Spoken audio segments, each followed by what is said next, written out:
Dari penjara ke panggung kehormatan. Kisah nyata kemenangan atas korupsi. Tampak cerah di atas desa Sukatani pagi itu. Namun hati Rini justru dipenuhi awan gelisah. Ia berdiri di halaman kantor desa yang berdinding kayu tua dan atap seng yang mulai berkarat.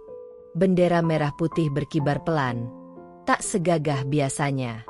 Bagi sebagian orang, hari ini adalah hari yang penuh harapan karena pencairan dana desa tahap pertama dari pemerintah pusat akan tiba.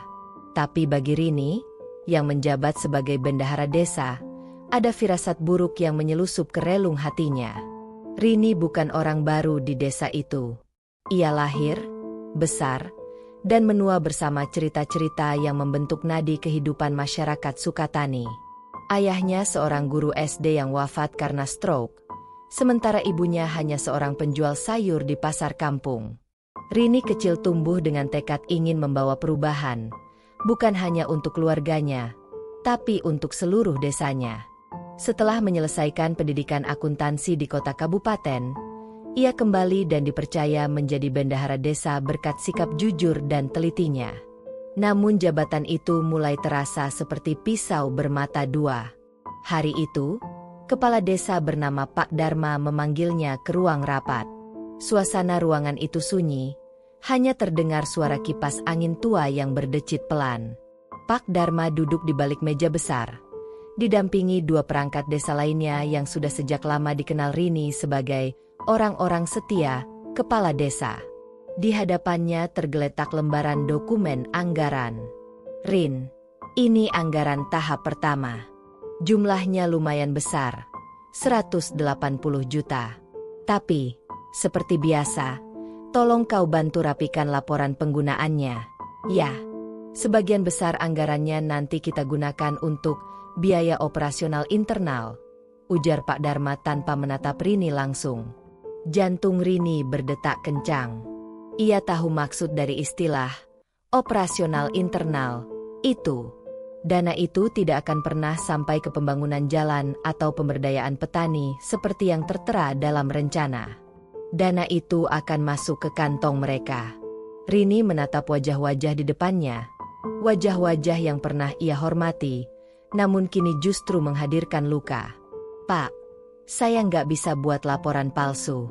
Itu artinya saya ikut mencuri uang rakyat, jawab Rini lirih, namun tegas. Pak Darma tertawa kecil, sinis. Rini, kamu terlalu polos. Semua desa juga melakukan ini. Kamu pikir pemerintah pusat bakal turun tangan untuk memeriksa?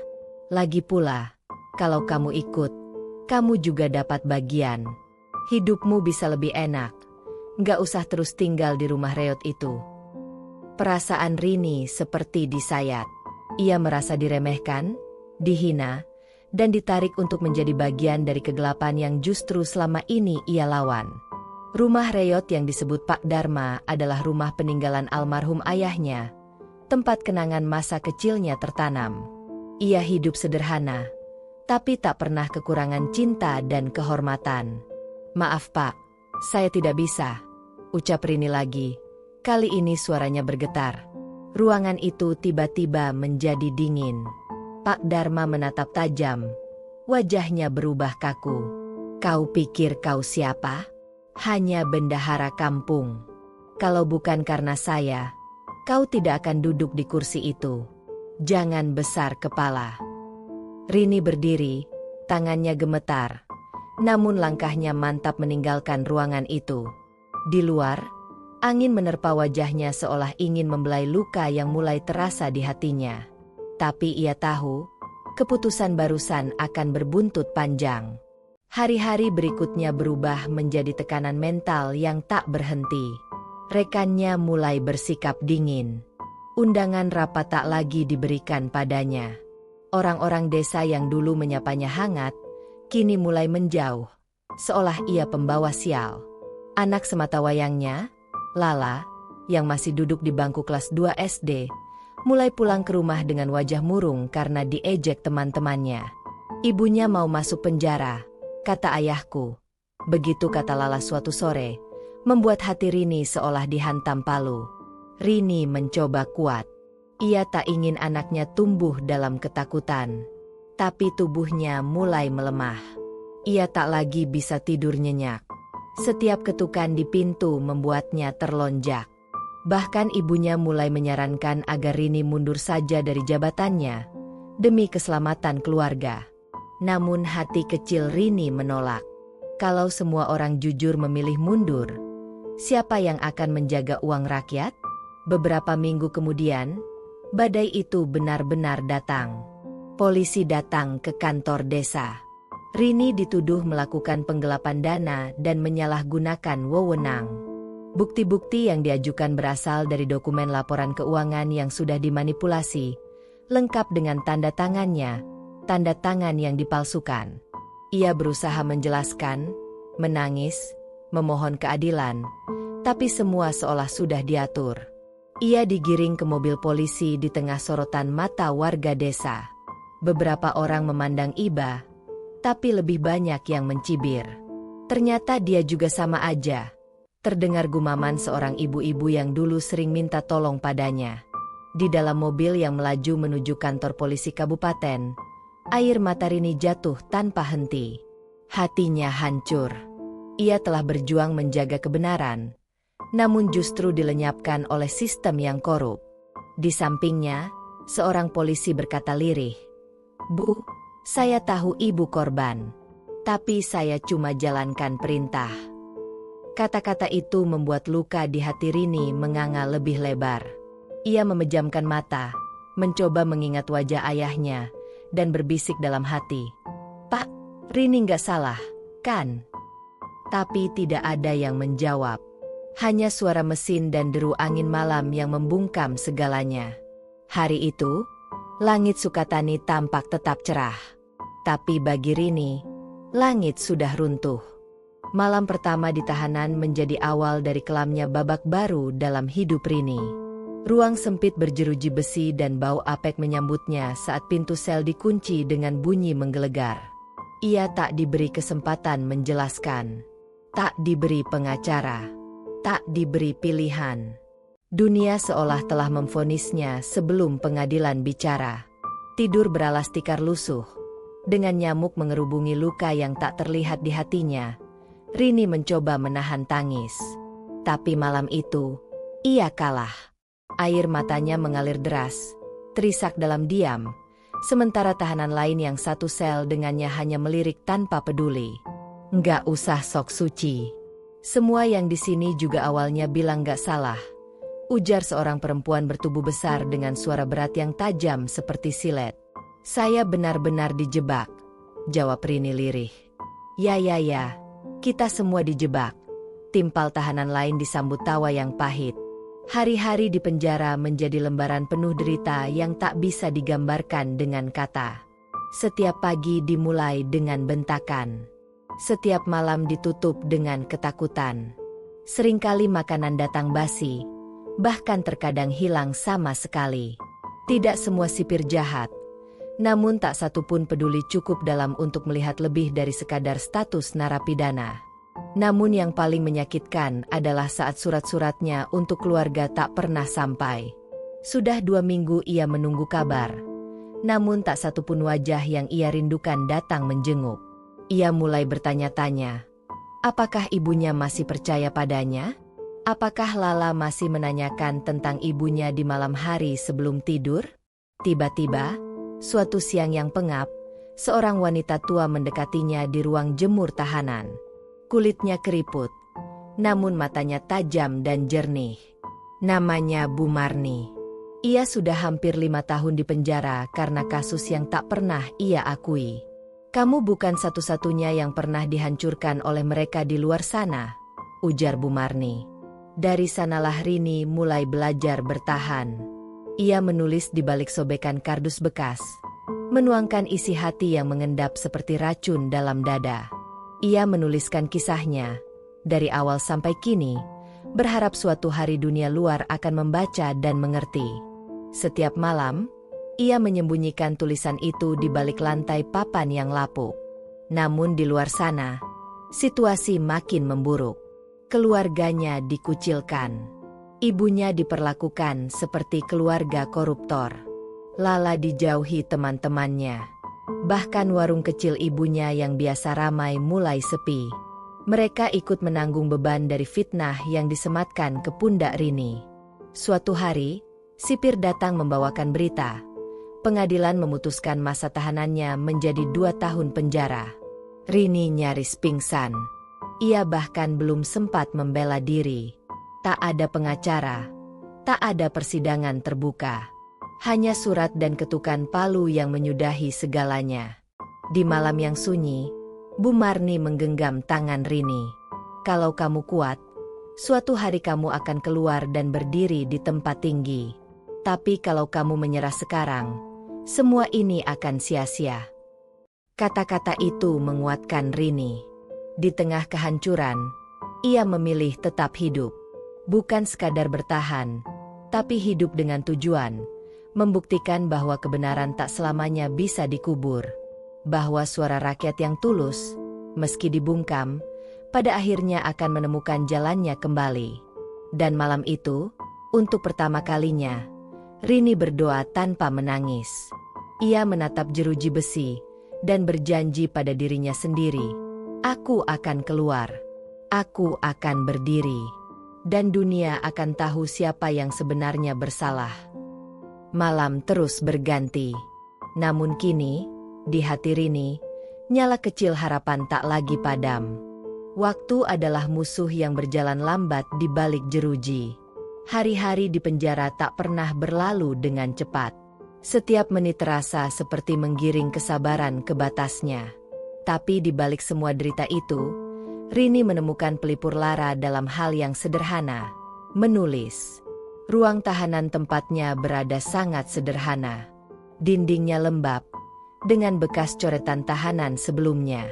Namun di bawah tempat tidurnya, Rini menyimpan harta yang tak ternilai. Tumpukan kertas-kertas lusuh, sobekan-sobekan bungkus makanan, dan potongan kardus, semua dipenuhi tulisan tangannya. Ia menulis dengan pecahan pensil, kadang dengan tinta dari bolpoin bekas yang diambil diam-diam dari petugas yang lengah. Tulisan-tulisan itu bukan sekadar curahan hati. Ia menulis tentang korupsi yang melukai rakyat kecil. Ia menulis tentang bagaimana sistem bisa membungkam orang jujur. Ia menulis tentang ibu dan anaknya yang bertahan di luar sana, meski dijauhi dan dicaci. Dalam setiap kalimatnya, ada luka, ada perlawanan, tapi juga ada harapan. Beberapa tulisan ia kirimkan keluar dengan perantara Bu Marni, yang rupanya memiliki jaringan sahabat di luar penjara. Seorang relawan gereja yang biasa membawakan makanan dan bacaan rohani menjadi pintu pertamanya. Rini tak pernah mengira, tulisan-tulisan itu mulai dibaca oleh beberapa aktivis dan mahasiswa hukum di kota kabupaten. Mereka tak mengenal Rini, tapi tersentuh oleh keteguhannya. Di sisi lain, di rumah kecil di desa Sukatani, Ibu Rini masih berjuang bertahan. Lala kini jarang berbicara. Anak itu tumbuh lebih cepat dari semestinya. Ia belajar menyimpan luka, menahan tangis, dan menyembunyikan rindu. Setiap malam, ia mencium foto ibunya sebelum tidur. Ketika teman-temannya menjauh, Lala menemukan hiburan dari buku cerita. Namun ia tidak pernah menemukan dongeng yang menceritakan tentang ibu yang difitnah dan dijebloskan ke penjara. Sementara itu, Rini semakin menjadi pengamat yang tajam dalam tahanan. Ia belajar dari kisah tahanan lain. Banyak dari mereka dijebloskan karena kebodohan, ketidaktahuan hukum, atau karena mereka perempuan yang tak berdaya melawan sistem patriarkal. Dalam hati, Rini tahu, tempat ini memang dibuat bukan untuk penjahat semata, tetapi untuk membungkam mereka yang tak punya kuasa. Satu hari, seorang sipir bernama Pak Wahyu, yang selama ini hanya mengawasi dari jauh, mendekatinya. "Saya baca tulisan ibu dari relawan gereja. Tulisan itu menyentuh hati saya," katanya sambil menyerahkan secarik koran lokal. Rini gemetar saat membaca. Di halaman opini, ada esai berjudul "Mereka yang terkubur hidup-hidup di balik jeruji", dengan kutipan langsung dari tulisannya. Namanya tak disebut, tapi ia tahu itu tulisannya. Untuk pertama kalinya setelah berbulan-bulan, air matanya mengalir bukan karena sakit, tapi karena bahagia. Suaranya mulai didengar. Beberapa minggu setelah itu, mahasiswa hukum dari universitas di kota kabupaten datang mengajukan permohonan untuk menjenguk Rini. Mereka menyebut diri sebagai Koalisi Nurani Rakyat. Dalam pertemuan singkat yang hanya diperbolehkan 30 menit, seorang mahasiswa bernama Fajar menatap Rini dengan mata berkaca-kaca. "Ibu, kami tahu ibu dijebak. Kami ingin bantu," ucapnya pelan. Rini hampir tak percaya. Ia memandang mereka satu persatu, anak-anak muda yang belum mengenalnya, namun bersedia berdiri di pihaknya. Mereka menanyakan kronologi kejadian, meminta salinan dokumen, dan mengumpulkan segala informasi yang bisa mereka bawa ke publik. Kabar kecil itu menjadi obor harapan di kegelapan. Namun tentu saja, tak semua menyambut baik kebangkitan suara Rini. Beberapa tahanan mulai menjauhinya, mencibir bahwa Rini sok suci. Bahkan ada yang dengan sengaja merusak salah satu tumpukan tulisannya. Tapi Rini tak gentar. Luka-luka baru hanya membuatnya semakin keras hati. Bu Marni, yang mulai sakit-sakitan, memanggilnya suatu malam. Nafasnya terengah, batuknya keras dan dalam. "Rin, kalau nanti aku nggak ada, teruskan ya. Jangan berhenti. Orang-orang kayak kita cuma punya satu senjata, kebenaran." 3 minggu kemudian, Bu Marni meninggal karena komplikasi yang tak ditangani serius. Ia dikuburkan tanpa sanak keluarga yang datang. Tapi bagi Rini, kepergian itu menjadi penguat sumpah. Ia menulis esai panjang untuk mengenang Bu Marni. Judulnya, Perempuan Tua yang Disembunyikan Negara. Esai itu kembali dikirim keluar. Di luar dugaan, esai itu viral di media sosial. Seorang jurnalis independen mulai menghubungi jaringan mahasiswa, ingin mengangkat cerita Rini. Mereka berusaha meminta izin ke lapas, namun tentu ditolak. Tapi tekanan publik mulai muncul. Netizen mulai mempertanyakan siapa perempuan yang dijebloskan tanpa pembelaan hukum itu. Siapa sebenarnya Rini? Di tengah gelombang kecil yang mulai membesar itu, Pak Dharma, kepala desa yang menjebaknya, tiba-tiba memberi konferensi pers lokal, menyebut bahwa ia merasa difitnah oleh kelompok-kelompok tertentu yang ingin menjatuhkan nama baik aparatur desa. Tapi reaksinya justru memantik kemarahan. Seorang mantan staf desa diam-diam membocorkan rekaman percakapan yang menguatkan tuduhan Rini. Rini tak tahu apa yang terjadi di luar secara detail. Ia hanya tahu bahwa semakin banyak surat yang datang ke lapas untuknya. Sebagian dari mereka menyelipkan doa, sebagian membawa janji dukungan, dan sebagian lagi hanya tulisan sederhana, "Kami percaya padamu." Di suatu senja, tepat 2 tahun setelah hari penangkapannya, Rini berdiri di gerbang penjara dengan satu koper berisi pakaian lusuh dan segenggam naskah yang sudah menguning. Wajahnya pucat, tubuhnya lebih kurus, tapi matanya tak lagi suram. Di luar gerbang, berdiri seorang pemuda dengan membawa papan bertuliskan, "Selamat datang, Ibu Rini. Kami mendukungmu." Fajar dan teman-temannya memeluknya seperti keluarga sendiri. Di belakang mereka, berdiri puluhan mahasiswa dan jurnalis lokal. Rini tak mampu berkata-kata. Hanya air mata yang jatuh perlahan. Tapi kali ini, itu adalah air mata kemenangan pertama. Langit kota tampak bersih sore itu, seakan ikut menyambut kembalinya seorang perempuan yang tak hanya keluar dari penjara, tapi juga keluar dari persekusi yang bertahun-tahun mencoba membungkamnya. Ia belum menang seluruhnya, tapi ia telah memulai jalan panjang menuju kehormatan. Dan Rini tahu, perjuangannya baru dimulai. Rini berdiri kaku di depan cermin kecil di kamar kos sederhana yang disediakan oleh salah satu relawan Koalisi Nurani Rakyat. Wajahnya masih asing bagi dirinya sendiri. 2 tahun bukan waktu yang singkat. Matanya cekung, pipinya tirus, tapi sorot itu Sorot yang dulu sempat padam, kini mulai menyala kembali. Bukan api kemarahan, tapi cahaya dari dalam, dari luka yang tak membuatnya hancur, tapi justru menguatkan. Hari-hari pertama di luar penjara bukan tanpa tantangan. Dunia telah berubah. Banyak hal yang dulu ia anggap biasa, kini terasa asing. Teknologi bergerak cepat, bahkan sekadar menggunakan ponsel pintar membuatnya canggung. Namun lebih dari itu, beban stigma masih menggantung di pundaknya. Beberapa warga desa yang sempat mendengar kabar pembebasannya mulai bergosip. Itu yang dulu masuk penjara, ya? Bisik-bisik itu seperti jarum halus yang menusuk pelan tapi dalam. Namun Rini memilih untuk tidak tinggal diam. Ia mulai menata langkah. Bersama Fajar dan tim relawan, mereka menyusun program literasi hukum untuk masyarakat desa tertinggal.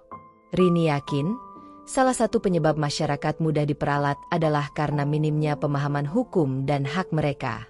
Ia tahu betul bagaimana aparat bisa memutarbalikkan logika hukum dan menyulapnya menjadi jerat. Ia pun mulai mendatangi beberapa desa, termasuk yang sangat terpencil. Di sanalah ia bertemu dengan wajah-wajah yang begitu familiar baginya. Para perempuan yang lelah, para ibu yang berjuang sendiri, dan para bapak yang menyerah sebelum bertanding karena terbentur sistem. Di setiap tawa anak-anak yang berlarian tanpa alas kaki, ia melihat dirinya sendiri. Waktu kecil yang pernah bercita-cita jadi guru, bukan jadi napi. Dalam perjalanan ke sebuah desa pegunungan, ia bertemu dengan Ibu Sri, seorang mantan perangkat desa yang juga pernah dicopot karena menolak menandatangani pengeluaran fiktif. Ibu Sri tinggal bersama cucunya di rumah panggung kayu. Ketika Rini menceritakan pengalamannya, mata Ibu Sri berkaca-kaca. Saya pikir saya satu-satunya yang melawan. Saya pikir saya yang bodoh karena terlalu jujur. Malam itu mereka duduk di beranda, minum teh panas dalam keheningan yang penuh makna. Di luar, angin membawa aroma tanah basah, dan langit penuh bintang. Rini merasa seperti menemukan bagian jiwanya yang hilang. Ia tak sendiri. Ada banyak Rini lain di luar sana yang selama ini tak bersuara, yang luka-lukanya tersembunyi di balik senyum tabah. Rini mulai menulis kembali. Tapi kali ini bukan untuk dirinya sendiri, melainkan untuk mereka, untuk para korban sistem yang sunyi. Ia menulis cerita-cerita pendek tentang ibu-ibu desa, tentang petani yang digusur, tentang perangkat desa yang dijebloskan karena jujur. Tulisan-tulisan itu ia kirim ke beberapa media lokal dan lembaga swadaya masyarakat. Salah satu ceritanya berjudul, "Satu Cangkir Teh di Rumah Kayu", menjadi viral setelah diunggah ulang oleh akun media sosial jurnalis ternama. Tulisan itu bukan sekadar kisah, melainkan jeritan hati yang dibalut ketenangan. Banyak pembaca tersentuh. Komentar demi komentar mengalir. Saya membaca ini sambil menangis. Ibu Rini, Anda menguatkan saya. Tak lama kemudian, sebuah undangan datang dari universitas di ibu kota. Rini diminta menjadi pembicara tamu dalam seminar bertema, Perempuan dan Perlawanan Terhadap Korupsi Struktural. Ia gemetar saat membaca surat itu. Ia, mantan napi yang dulu difitnah dan dijauhkan, kini diundang untuk berdiri di podium kehormatan. Perjalanan ke ibu kota ia lakukan dengan penuh haru. Ia mengenakan baju kebaya sederhana, rambut disanggul rapi, dan membawa map berisi catatan tangan yang ia susun selama 2 minggu. Saat naik ke atas panggung, ratusan mata memandangnya. Sebagian dengan penasaran, sebagian dengan kekaguman. Ia menarik napas dalam dan membuka pidatonya. Saya tidak bicara sebagai korban. Saya bicara sebagai bukti bahwa kebenaran mungkin dikalahkan, tapi tidak bisa dimusnahkan. Tepuk tangan bergemuruh. Di tengah hadirin, seorang dosen senior terlihat menunduk sambil menyeka air mata. Di akhir acara, seorang mahasiswi menghampirinya sambil berkata, "Bu Rini, saya memilih kuliah hukum karena ingin seperti ibu." Malam itu, Rini kembali ke kosnya dengan hati penuh. Ia membuka jendela, menatap langit gelap yang bertabur cahaya kota. Suara lalu lintas terdengar jauh, tapi pikirannya justru tertuju pada suara masa lalu. Jeruji besi, isak tangis, dan sumpah di balik penjara. Namun kini, ia tak lagi menatap balik ke masa lalu dengan getir. Ia menatapnya dengan keberanian. Karena setiap langkah yang ia ambil sekarang adalah sulaman luka menjadi kekuatan. Dan langkahnya belum akan berhenti. Di meja kecilnya, ia menuliskan satu kalimat terakhir malam itu. Perjuangan belum usai. Aku belum menang sepenuhnya. Tapi hari ini, aku bebas. Dan aku akan terus berjalan sampai suara orang-orang kecil tak lagi diredam oleh kekuasaan. Dengan tinta yang nyaris habis, Rini menandatangani catatan itu. Bukan sebagai penutup, tapi sebagai awal dari babak yang lebih besar. Sebuah perjalanan menuju kehormatan sejati. Mendung menggantung di atas desa Sukatani ketika Rini akhirnya kembali. Bukan sebagai tahanan, bukan sebagai pengungsi sosial, tapi sebagai seorang ibu yang rindu memeluk anaknya. Tak ada karpet merah, tak ada sambutan hangat dari tetangga.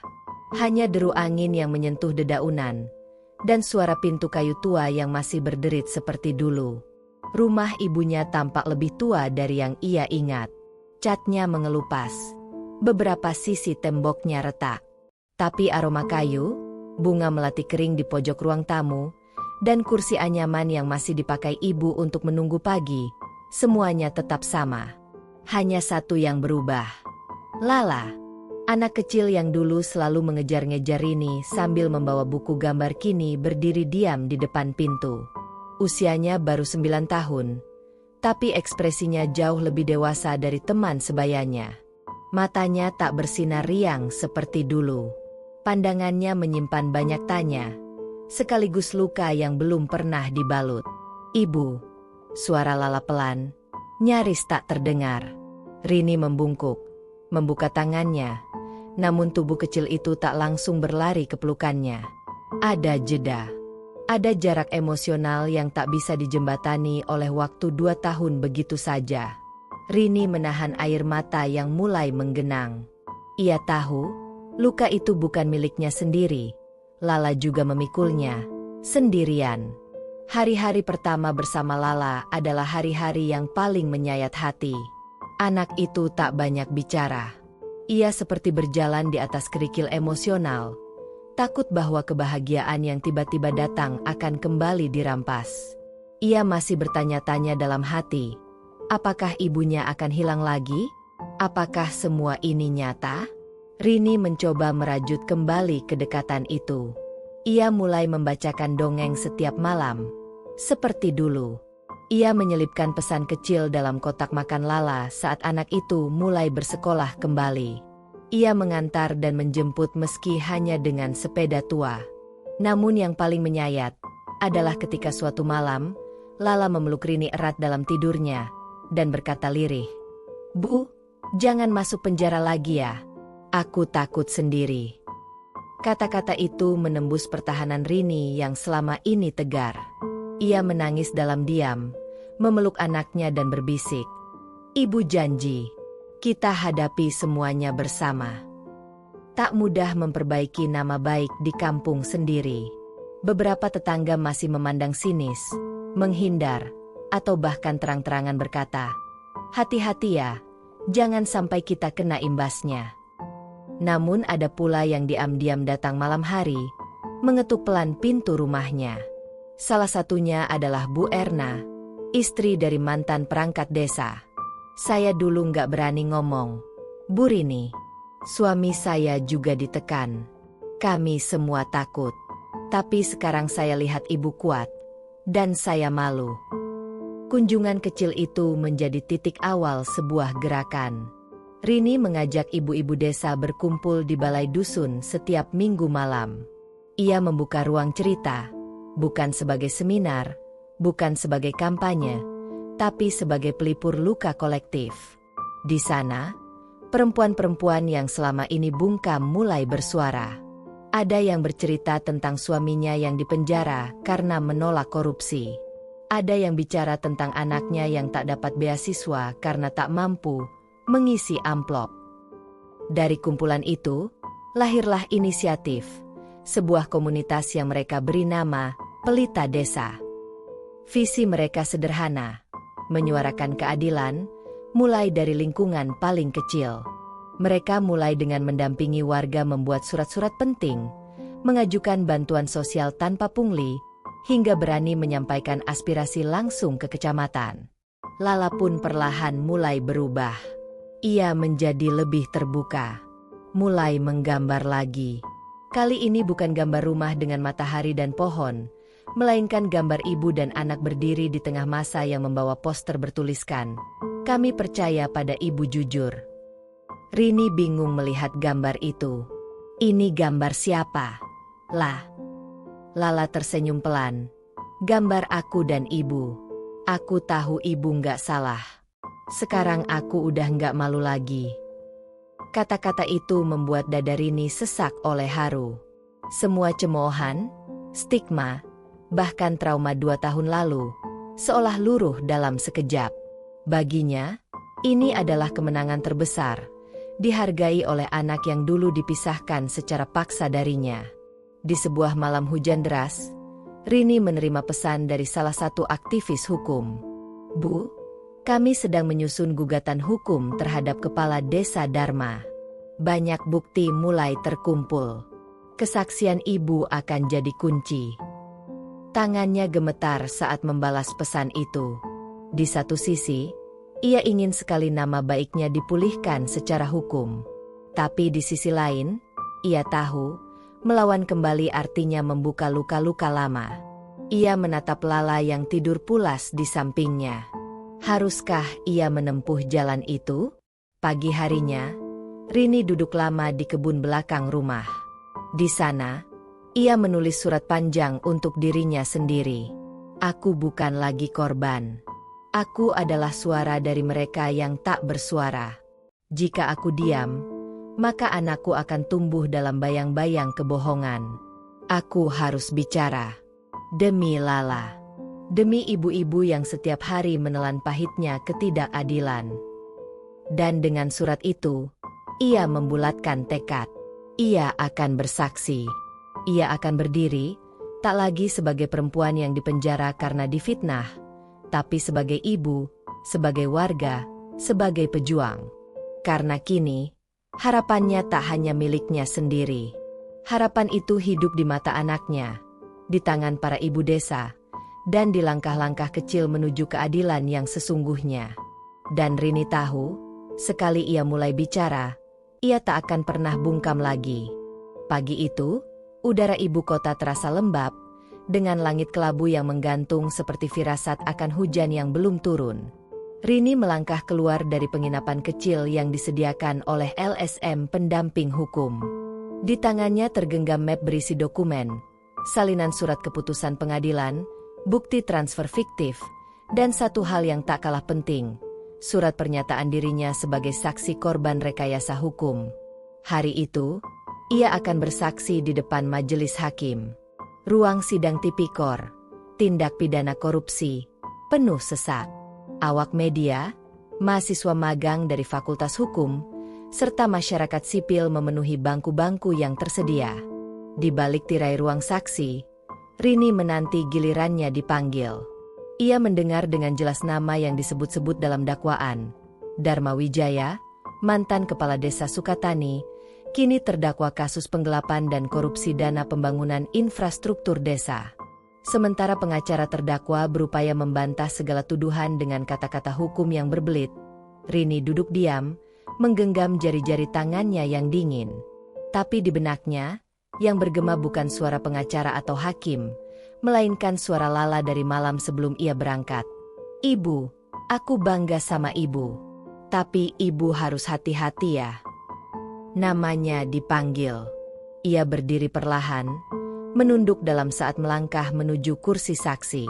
Semua mata tertuju padanya. Di sana duduk pula Dharma, mengenakan rompi tahanan berwarna oranye, Wajahnya lebih tirus namun tatapannya masih sama. Meremehkan, sinis, seperti dulu. Rini mengangkat tangan untuk bersumpah sebelum memberikan keterangan. Sumpah itu sederhana, namun beratnya seperti batu besar yang ia panggul selama bertahun-tahun. Saat mulutnya mengucapkan kalimat demi kalimat kesaksian, ruang sidang seolah sunyi. Ia tidak hanya menyampaikan apa yang tertulis di dokumen, tapi juga mengisahkan bagaimana dirinya difitnah, diancam, dan dijebloskan ke penjara demi menutup mulutnya. "Saya tidak ingin balas dendam," katanya lirih namun jelas. "Tapi saya ingin keadilan, bukan untuk saya saja, tapi untuk semua warga desa yang haknya diambil dan suaranya dibungkam." Hakim mengangguk. Jaksa mencatat dengan serius. Tapi yang tak bisa dilupakan Rini adalah reaksi dari para hadirin. Seorang mahasiswa perempuan di barisan belakang meneteskan air mata. Seorang wartawan meletakkan pena dan mulai merekam dengan ponselnya. Rini sadar, hari itu, suaranya tak hanya terdengar oleh majelis hakim, tapi juga oleh mereka yang selama ini merasa tidak punya suara. Usai sidang, ia tak langsung pulang. Ia duduk di taman kecil di belakang gedung pengadilan. Di sana ia membuka map, mengeluarkan foto Lala dan ibunya. Pandangannya menembus langit, memikirkan semua yang telah dilewati. Seorang laki-laki mendekat, memperkenalkan diri sebagai jurnalis dari media nasional. "Bu Rini, boleh saya wawancarai? Kisah ibu penting bagi publik." Rini terdiam. Dulu, ia takut bicara. Sekarang, ia tahu bahwa diam bisa berarti membiarkan ketidakadilan terus hidup. Ia mengangguk. "Asal jangan dipotong-potong ya, Mas. Biarkan masyarakat tahu semuanya." Wawancara itu tayang malam harinya. Di kampung, warga menontonnya melalui televisi di warung kopi. Ibu Rini tampak bangga, meski tak berkata banyak. Lala menonton dengan dada tegak, menjawab bangga saat temannya bertanya, "Itu ibumu, ya?" Sementara itu, dampaknya luar biasa. Media sosial ramai membicarakan kisah Rini. Banyak yang menulis ulang kisahnya dalam bentuk thread inspiratif. Bahkan akun-akun resmi lembaga hukum turut membagikan ulang video sidangnya dengan tagar "Berani bicara korban jadi pahlawan." Esoknya, ia dihubungi oleh seorang pejabat di Komisi Pemberantasan Korupsi. "Ibu Rini, kami mengikuti kasus ini sejak lama. Kesaksian ibu memperkuat dakwaan. Kami ingin mengundang ibu menjadi bagian dari kampanye Suara Rakyat Melawan Korupsi." Ia hampir tak percaya. Tapi kali ini, hidup tak lagi memberinya penjara sebagai hadiah dari kejujuran. Kali ini, ia diberi kesempatan untuk bersuara lebih lantang. Namun di balik semua gemerlap perhatian publik, Rini tetap manusia biasa. Ia masih cuci baju sendiri, menyetrika seragam sekolah Lala, dan membersihkan pekarangan rumah.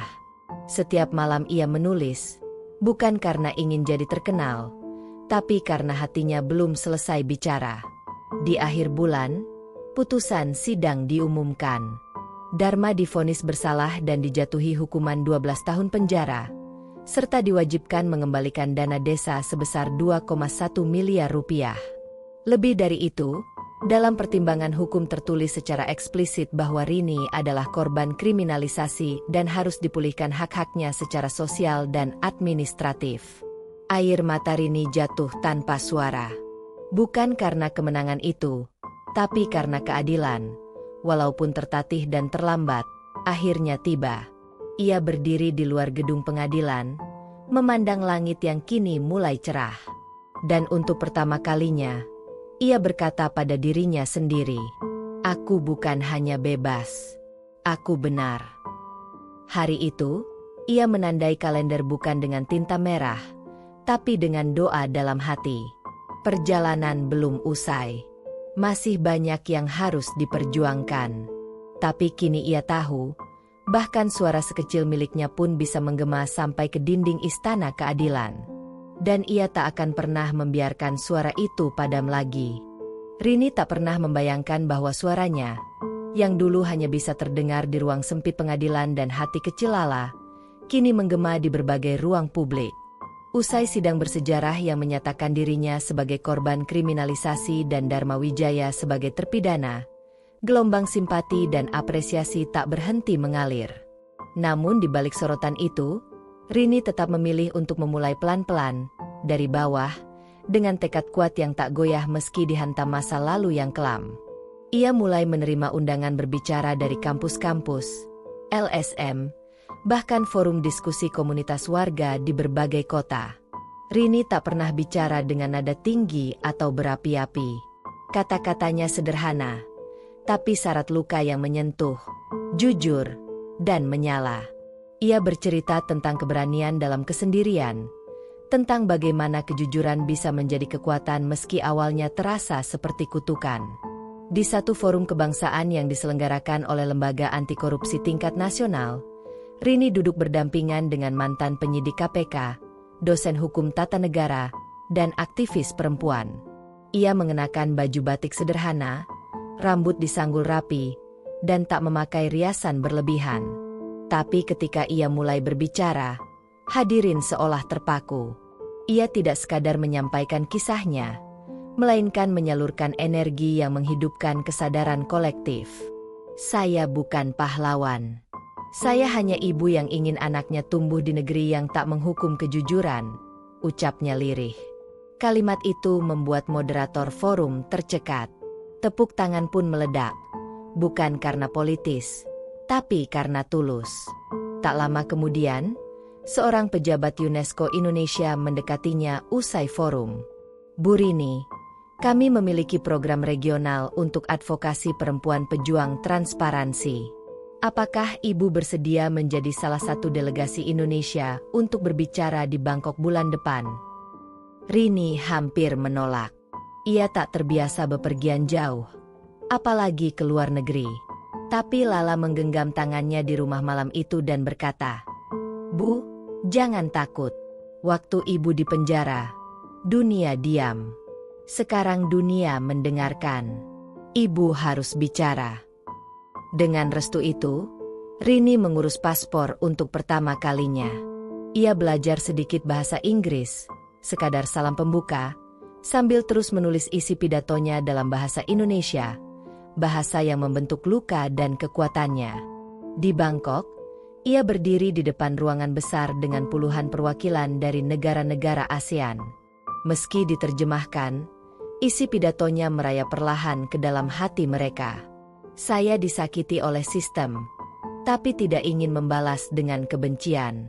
Saya ingin menyembuhkan sistem itu, agar tak ada lagi yang dikorbankan karena memilih jujur. Seusai konferensi, Rini dipeluk oleh seorang aktivis muda dari Filipina yang berkata, "Your story gave me courage." Sepulang dari luar negeri, kabar tentang Rini menyebar makin luas. Sebuah yayasan internasional memberinya penghargaan Voice of Integrity. Tapi Rini tetap memilih tinggal di desa. Ia menolak pindah ke kota, menolak tawaran menjadi pejabat, dan justru mendirikan lembaga kecil di kampungnya yang diberi nama Rumah Suara. Rumah Suara menjadi tempat anak-anak belajar tentang kejujuran, tempat ibu-ibu curhat tentang penggusuran, tempat petani berdiskusi soal distribusi pupuk yang sering tak adil. Tak ada bangku mewah, hanya tikar dan papan tulis kecil. Tapi disitulah suara-suara yang selama ini dianggap kecil justru tumbuh besar. Suatu siang, Lala pulang dari sekolah membawa selembar kertas. "Bu, aku menulis esai tentang Ibu. Guru bilang akan dikirim ke lomba nasional." Rini membaca esai itu pelan-pelan. Isinya sederhana, tapi penuh cinta. "Dulu aku malu karena orang bilang ibuku mantan narapidana. Sekarang aku bangga karena ibu adalah pejuang kebenaran. Ibu mengajari aku bahwa lebih baik dibenci karena benar, daripada dicintai karena bohong." Air mata Rini jatuh ke kertas itu, membentuk bulatan samar di antara huruf-huruf Lala. Tapi tak ada yang ia hapus. Luka itu adalah bagian dari kisah. Dan kisah itu harus terus hidup. Dalam sebuah kesempatan, seorang rektor dari universitas ternama mengundangnya menjadi dosen tamu. Di ruang kuliah besar yang penuh mahasiswa hukum, ia menutup pembicaraan dengan satu kalimat. Jangan takut menjadi satu-satunya orang yang menolak suap. Lebih baik sendiri dalam kebenaran, daripada ramai dalam pengkhianatan. Mereka berdiri memberikan tepuk tangan. Rini membungkuk sedikit, menahan haru. Ia tahu, suara kecilnya kini sudah menjadi gema. Dan dari panggung sempit ke mimbar dunia, ia tetap Rini yang dulu, ibu dari Lala, anak dari seorang petani, dan perempuan yang tak mau lagi diam di hadapan ketidakadilan.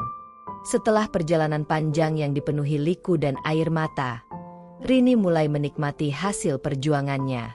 Rumah Suara yang didirikannya berkembang menjadi pusat pendidikan dan advokasi yang dikenal luas. Nama Rini pun menjadi inspirasi di banyak forum, bahkan hingga internasional. Namun, di balik sorot lampu dan tepuk tangan yang hangat, bayang-bayang masa lalu masih terus menghantui. Suatu sore, ketika Rini sedang mempersiapkan materi untuk seminar anti korupsi, sebuah telepon masuk dari seseorang yang tidak dikenalnya. Suara di ujung sana terdengar dingin dan penuh ancaman samar. Rini, kamu pikir semuanya sudah selesai? Aku tahu semua tentangmu. Jangan terlalu puas dengan pencapaianmu. Aku bisa membuat hidupmu kembali hancur. Detak jantung Rini seketika melaju. Ia mengenali nada suara itu. Itu suara Dharma Wijaya, mantan pejabat yang kini sedang menjalani hukuman penjara, tapi memiliki jaringan luas di luar sana. Ancaman itu membuat Rini teringat masa-masa kelamnya, penjara, fitnah, dan penderitaan yang hampir mematahkan semangatnya. Namun kali ini berbeda. Ia tak sendiri. Ia punya keluarga, teman, dan ribuan orang yang percaya padanya. Keesokan harinya, kabar tentang ancaman tersebut tersebar ke media. Rini tak lari dari kenyataan, malah memilih melaporkannya ke pihak berwajib. Ia sadar, perjuangannya bukan hanya untuk dirinya sendiri, tapi untuk generasi berikutnya yang harus berani melawan ketidakadilan tanpa rasa takut. Di tengah tekanan yang terus datang, Rini malah semakin kuat. Ia mengadakan diskusi terbuka di Rumah Suara, mengajak warga untuk bersama-sama melawan intimidasi dan korupsi yang masih merajalela. Suaranya yang tenang tapi penuh ketegasan menjadi api semangat bagi banyak orang. Suatu malam, saat Rini duduk termenung memandangi foto keluarganya, Lala datang menghampiri. Bu, aku tahu ibu lelah. Tapi aku bangga sama ibu. Aku percaya, kebenaran akan selalu menang. Rini mengusap rambut anaknya, merasakan hangat dan harapan yang mengalir kembali. Meski ancaman datang silih berganti, ia tahu bahwa langkahnya sudah tepat. Kemenangan bukan hanya soal hukuman untuk mereka yang bersalah, tapi juga tentang keberanian berdiri tegak meski diterpa badai. Hari itu, Rini menulis surat untuk Lala, berisi pesan tentang keteguhan hati dan kejujuran. Surat itu bukan hanya untuk anaknya, tapi juga untuk setiap orang yang pernah merasa takut melawan ketidakadilan. Kisah Rini membuktikan bahwa walau masa lalu berusaha menghantui dan melemahkan, kekuatan jiwa yang tak pernah menyerah mampu mengubah kesedihan menjadi inspirasi dan ketakutan menjadi keberanian. Di puncak kesuksesan yang diraihnya, Rini memilih untuk tetap rendah hati, terus berjuang, dan tak pernah membiarkan bayang-bayang hitam mengaburkan cahayanya. Setelah sekian lama berjuang, Rini mulai merasakan beratnya beban perjuangan yang tak kunjung usai. Meski namanya telah harum dan perjuangannya diapresiasi banyak pihak, hatinya tak pernah lepas dari bayang-bayang luka lama. Tiap kali ia berjuang membela kebenaran, ada bagian dalam dirinya yang teringat akan air mata dan pengorbanan yang pernah dilalui. Suatu malam yang dingin, ketika hujan turun rintik-rintik, Rini duduk sendiri di ruang kerjanya yang sederhana. Matanya menatap kosong keluar jendela, menyusuri rintik hujan yang jatuh menebar di jalanan kampung. Ia teringat pada masa-masa ketika dirinya masih di penjara, bagaimana dinginnya sel yang mengurungnya, Bagaimana dinginnya hati saat rasa keadilan hilang dari pandangan. Air mata mengalir pelan di pipinya, bukan karena kesedihan, tapi karena rasa syukur yang dalam. Syukur bahwa dirinya masih diberi kesempatan untuk berjuang, bahwa dirinya tak pernah menyerah meski dunia berusaha menutup pintu harapannya. Hari-hari terakhir di penjara, saat teman-teman sel sering menyatakan keputusasaan, Rini tetap memegang teguh satu prinsip. Kebenaran adalah lentera yang tak akan pernah padam, meskipun gelap terus melanda. Kini, saat duduk di ruang kerja, ia menulis surat panjang untuk Lala, putrinya tercinta. Surat itu bukan hanya cerita masa lalu, tapi juga pesan pengharapan dan pelajaran hidup yang ingin diwariskan. Nak, kehidupan mungkin tak selalu adil. Ada kalanya kita harus menghadapi badai yang tak terduga. Tapi ingatlah, dalam setiap badai itu ada pelajaran berharga yang menguatkan kita. Jangan pernah takut untuk berdiri sendiri demi kebenaran. Karena saat kau berdiri dengan tulus, dunia akan menemukanmu dan mendukungmu. Rini menutup surat itu dengan sebuah janji, bahwa ia akan selalu ada untuk Lala, membimbing dan melindungi dari segala badai yang mungkin datang. Keesokan harinya, sebuah kabar mengguncang desa kecil mereka. Salah satu pejabat korup yang selama ini masih berkeliaran dan menjadi bayang-bayang gelap bagi warga akhirnya ditangkap. Kabar itu dibawa oleh media nasional, mengangkat nama Rini sebagai saksi kunci yang berani bersuara. Warga desa yang dulu sempat mencibir kini berubah menjadi pendukung setia.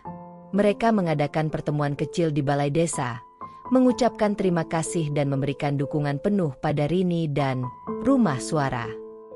Di momen itu, Lala berdiri di samping ibunya, matanya berbinar penuh kebanggaan. "Bu, aku ingin jadi seperti ibu. Berani, jujur, dan selalu berjuang untuk kebaikan." Rini memeluk putrinya erat, merasakan kehangatan yang selama ini menjadi pelita hidupnya. Namun, di balik kebahagiaan itu, Rini tahu perjuangan belum selesai. Masih banyak yang harus diperbaiki, masih banyak suara kecil yang harus didengar, dan masih banyak kebenaran yang harus ditegakkan. Dengan hati yang teguh dan jiwa yang penuh harapan, Rini melangkah keluar dari rumahnya. Matahari pagi menyinari wajahnya, menandai babak baru dalam perjalanan hidupnya. Ia tahu, cahaya di ujung jalan gelap itu bukan hanya miliknya, tapi milik semua orang yang berani bermimpi dan berjuang tanpa menyerah. Hari yang dinanti akhirnya tiba. Setelah bertahun-tahun melewati badai cobaan, fitnah, dan perjuangan tiada henti, Rini berdiri di panggung kehormatan. Ruangan auditorium Gedung Negara penuh sesak oleh para pejabat, aktivis, dan masyarakat yang hadir untuk memberi penghargaan atas dedikasi dan keberaniannya dalam melawan korupsi dan ketidakadilan. Ketika nama Rini dipanggil, tepuk tangan riuh menggema. Ia melangkah dengan tenang, mengenakan baju kebaya warna biru tua yang anggun, wajahnya memancarkan keteguhan sekaligus kerendahan hati. Di dalam dada, ada rasa bangga yang dalam, bukan hanya untuk dirinya sendiri, tetapi untuk setiap orang yang telah mendukung dan percaya pada kejujuran. Di podium, Rini menghela napas dalam-dalam sebelum mulai berbicara. Suaranya lantang, penuh keyakinan. "Perjalanan saya bukanlah milik saya sendiri. Ini adalah perjalanan kita semua yang percaya bahwa kebenaran tidak bisa dikalahkan oleh kebohongan, bahwa keadilan adalah hak setiap warga, bukan kemewahan yang hanya dimiliki oleh segelintir orang." Ia menatap wajah-wajah yang hadir. Mata mereka dipenuhi haru dan kagum. "Saya pernah terjatuh, dijebak, dan dipenjara karena menolak ikut serta dalam korupsi. Saya merasakan pahitnya dikhianati oleh mereka yang seharusnya menjadi pelayan rakyat. Namun, saya memilih untuk tidak menyerah. Karena saya tahu, di luar sana ada anak saya, ada rakyat yang menunggu keadilan." Rini berhenti sejenak, menahan air mata yang mulai menggenang. Suasana hening, semua terpaku pada kata-katanya. "Hari ini, saya berdiri di sini bukan untuk membalas dendam, tapi untuk mengajak kita semua bersama-sama membangun masa depan yang lebih bersih, adil, dan penuh harapan. Korupsi bukan hanya kejahatan terhadap uang negara, tapi juga pengkhianatan terhadap kepercayaan dan masa depan anak bangsa. Ketika Rini mengakhiri pidatonya, suara tepuk tangan bergemuruh. Banyak yang terharu, banyak yang mengangguk setuju. Ia tahu, perjuangannya telah menorehkan jejak yang tak akan mudah dilupakan. Di kursi penonton, sang mantan pejabat korup yang pernah menjebak Rini duduk dengan wajah tertunduk, malu dan tanpa daya. Tak ada kata-kata yang mampu menghapus rasa malu itu, karena keadilan telah datang menjemputnya. Setelah acara, Lala berlari ke pelukan ibunya, matanya bersinar penuh kebahagiaan. "Bu, aku bangga padamu. Kau adalah pahlawan sejati," katanya dengan suara bergetar. Rini memeluknya erat, menyadari bahwa setiap tetes air mata, setiap luka, dan setiap perjuangan kini telah membuahkan hasil. Ia berhasil mengubah derita menjadi kemenangan, kesedihan menjadi kekuatan. Malam itu, di bawah sinar bintang yang tenang, Rini duduk di beranda rumahnya. Ia menatap langit luas, menghela napas penuh syukur. Perjalanan panjang yang melelahkan akhirnya sampai pada titik yang membahagiakan. Namun, baginya, ini bukan akhir, melainkan awal baru untuk terus berjuang demi negeri yang lebih baik. Dengan hati yang penuh harapan, Rini menulis di buku hariannya, "Kebenaran mungkin lambat menang, tapi ia pasti menang. Dan aku akan terus berdiri untuk kebenaran itu, untuk keadilan yang hakiki, dan untuk masa depan anak-anak bangsa." Tamat.